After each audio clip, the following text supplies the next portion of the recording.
Садыр Жапаровқа жеке кайрылуум бар эле. Мүмкүн болсо ушу массалык маалымат каражаттары аркылуу кайрылып койсом дедим эле. Урматтуу кыргызстандыктар, урматтуу агайын туугандар. Президент Садыр Жапаров, мен сизге жеке кайрылам. Ушул жерде чогулган адамдардын атынан кайрылам, келе албай калган адамдардын атынан кайрылам. Ар тараптуу медиа аркылуу оюн билдирген адамдардын атынан кайрылам. Сиз шайлоого келатканда сөз бергенсиз. 3 айдан кийин реформалардын жыйынтыгын сезесиңер дегенсиз. 3 ай өттү. 3 айдан кийин сиз айттыңыз. Реформалардын жыйынтыгын 5 айдан кийин көрөсүңөр дедиңер. 5 ай өттү. Дагы бир интервью бердиңиз.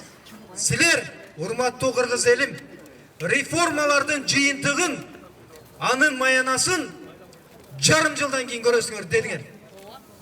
Бул менин сөзүм эмес, бул жеке өзүңүздүн сөзүңүз.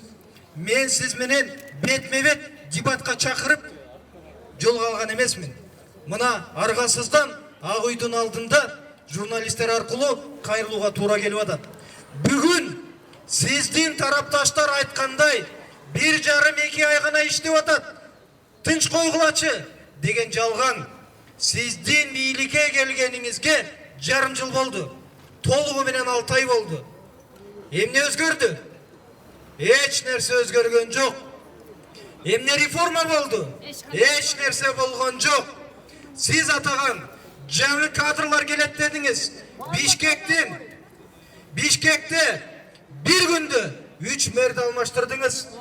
Мамлекетти өнүктүрөм деген адам көз карашы болсо, максатын туура койсо, туура адамды тандап, эл талашпагандай кылып бекитип бермек. Анын ордуна көчөдөн келген бир шулуунду, бир аялды жаакка чаап, кылмыш иши козголгон адамды муниципалдык банк курат экен, жакшы идеясы бар экен деп сунуштадыңыз. Бул президент үчүн уят. Экинчи, саясий реформа жүргүзөм дедиңиз. Саясий реформаңыз бүгүн мыйзамсыз жүрүүдө. Токтонуңуз, ойлонуңуз, кеңешчилерди укпаңыз.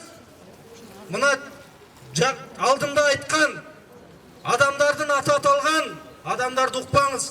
Сиз президент деп коет, мамлекеттин башчысы деп коет. Мамлекетти өнүктүрүү жол картасын элге бериңиз. Биз бардыгыбыз, урматтуу туугандар, жарым жылдан бери мамлекет каяка баратат деген ой менен жашап калдык. Урматтуу Жапаров мырза, жеке сизге кайрылабыз. Мамлекетти өнүктүрүү боюнча жол картаңызды бериңиз. Ичинде экономикалык реформалар, кадрлык реформалар, саясий реформа, анын ичинде конституциялык реформа кандай жол менен, качан, кантип кабыл алынат дегенди бекитип бериңиз. Мына ошондо сизди президент катары тааныйбыз. Болбосо сиз биз үчүн президент эмессиз. Айтарым, бүгүнкү тынчтык митингине келип катышып бергениңиздерге терең ыраазычылык билдиребиз. Коркпой келгениңерге рахмат. Кийин дагы уланат, бул токтобойт. Бул иш-чарабыз менен токтотпойбуз. Дагы бир жолу айталайм. Узурпация боюнча эртеңден баштап сотко берилет бардыгы. Рахмат.